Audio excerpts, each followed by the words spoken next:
نحمدہ ونصلی علی رسول الکریم اما بعد اعوذ باللہ من الشیطان الرجیم بسم اللہ الرحمن الرحیم اولم یروا الی ما خلق اللہ من شیء یتفیأ ظلالہ عن الیمین والشمائل سجدا للہ وہم داخرون وللہ یسجد ما فی السماوات وما فی الارض من دابۃ والملائکۃ وهم لا يستكبرون يخافون ربهم من فوقهم ويفعلون ما يؤمرون۔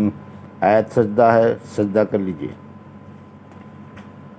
وقال اللہ لا تتخذوا الہین اثنین انما هو الہ واحد فإیایا فارہبون وَلَهُ مَا فِي السَّمَاوَاتِ وَالْأَرْضِ وَلَهُ الدِّينُ وَاسِبًا أَفَغَيْرَ اللَّهِ تَتَّقُونَ وَمَا بِكُم مِّن نِّعْمَةٍ فَمِنَ اللَّهِ ثُمَّ إِذَا مَسَّكُمُ الضُّرُّ فَإِلَيْهِ تَجْأَرُونَ ثُمَّ إِذَا كَشَفَ الضُّرَّ عَنكُمْ إِذَا فَرِيقٌ مِّنكُم بِرَبِّهِمْ يُشْرِكُونَ لَيَكْفُرُوا بِمَا آتَيْنَاهُمْ فَتَمَتَّعُوا فَسَوْفَ تَعْلَمُونَ وَيَجْعَلُونَ لِمَا لَا يَعْلَمُونَ نَصِيبًا مِّمَّا رَزَقْنَاهُمْ تَاللَّهِ لَتُسْأَلُنَّ عَمَّا كُنتُمْ تَفْتَرُونَ وَيَجْعَلُونَ لِلَّهِ الْبَنَاتِ سُبْحَانَهُ وَلَهُم مَّا يَشْتَهُونَ وَإِذَا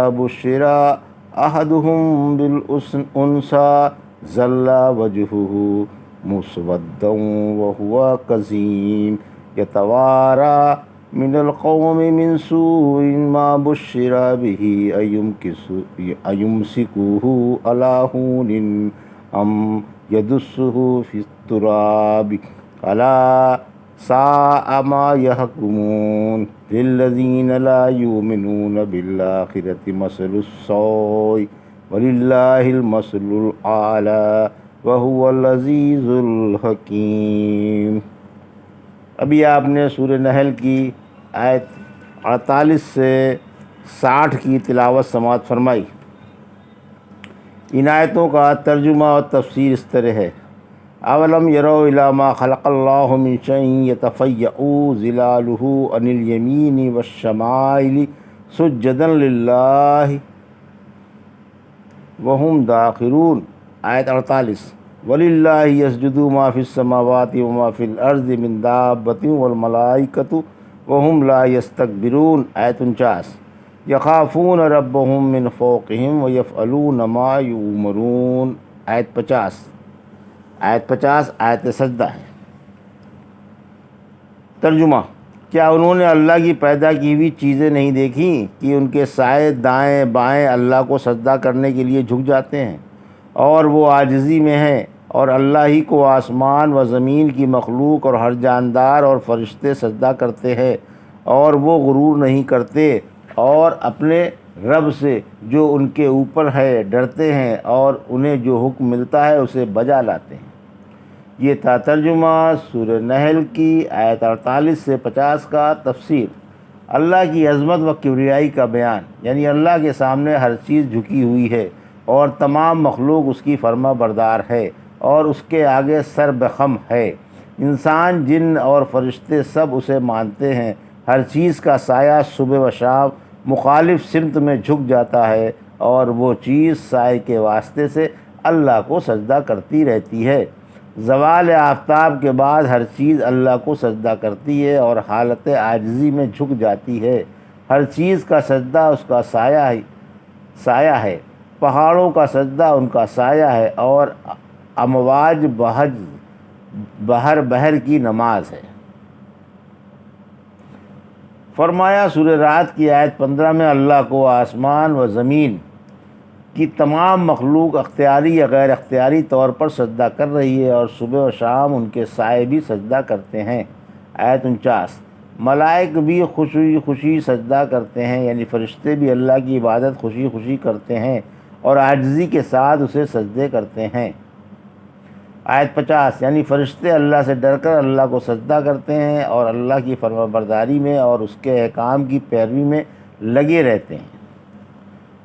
وقال اللہ لا تتخذوا الہین اثنین انما هو الہ واحد فإیای فارہبون۔ آیت 51۔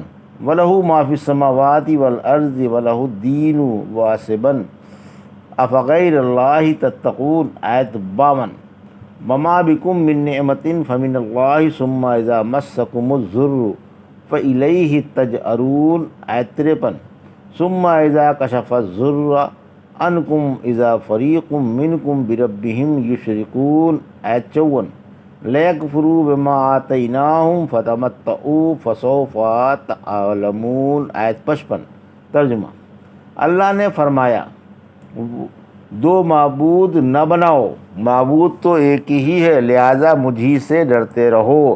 آسمان و زمین کی ساری چیزیں اسی کی ہیں اور ہمیشہ اسی کی عبادت ہے۔ پھر کیا تم غیروں سے ڈرتے ہو؟ اور تمہارے پاس جو نعمت بھی ہے اللہ ہی کی طرف سے ہے۔ پھر جب تمہیں کوئی دکھ پہنچتا ہے تو اسی سے فریاد کرتے ہو، پھر جب وہ تم سے دکھ دور فرما دیتا ہے تو اتنے میں تمہارا ایک گروہ اللہ کے ساتھ شریک ٹھہرانے لگتا ہے تاکہ ہماری دی ہوئی نعمتوں کی ناقدری کریں۔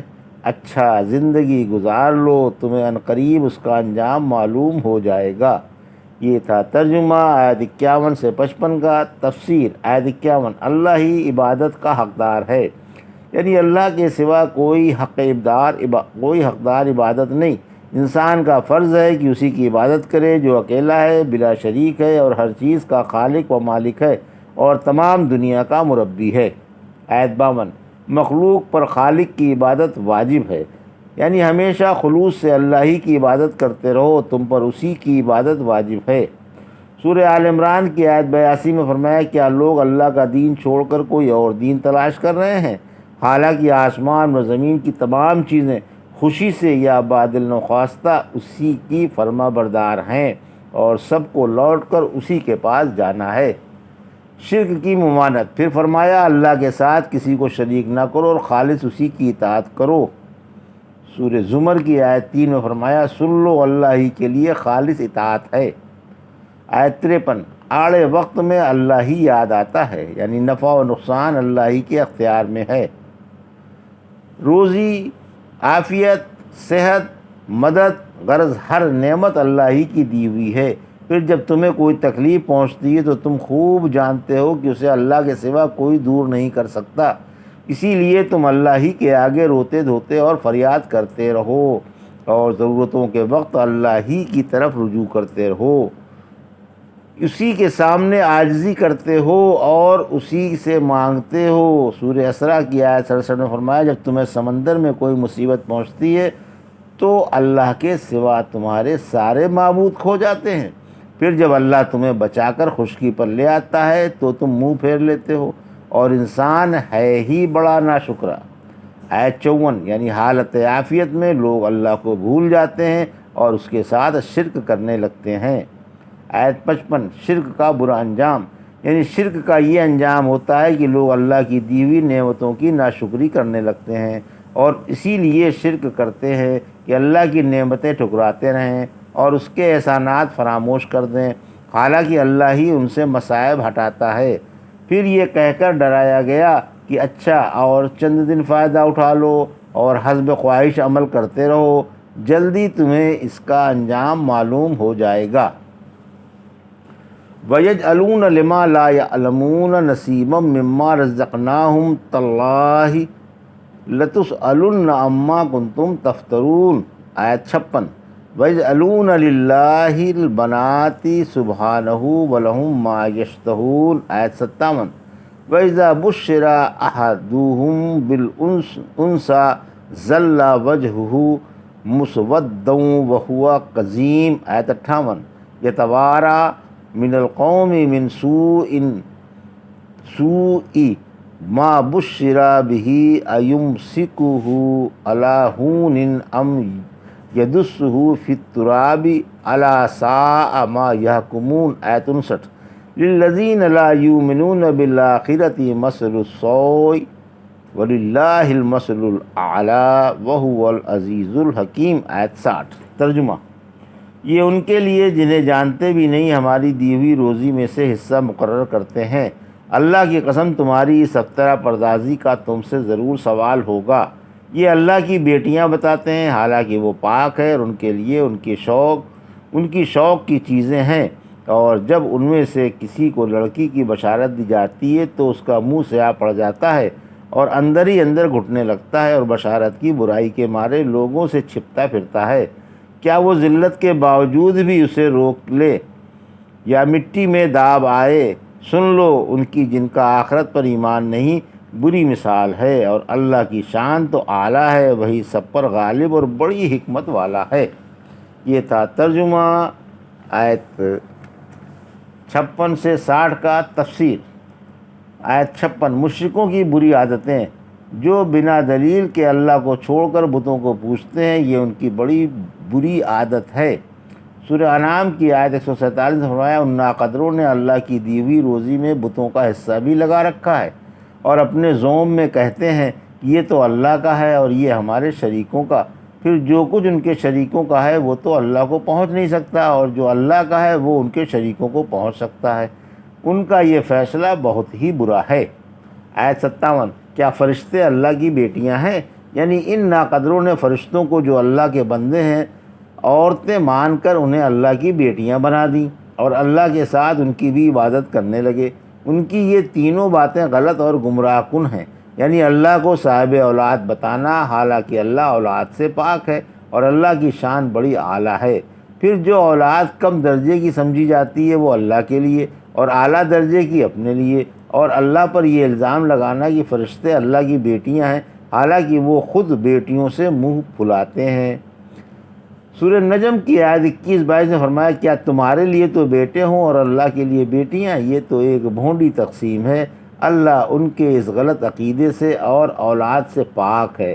اس کے تو سرے سے اولاد ہی نہیں، بیٹیاں تو بعد کی چیز ہیں، اور نہ اولاد کی اس کی شان ہے۔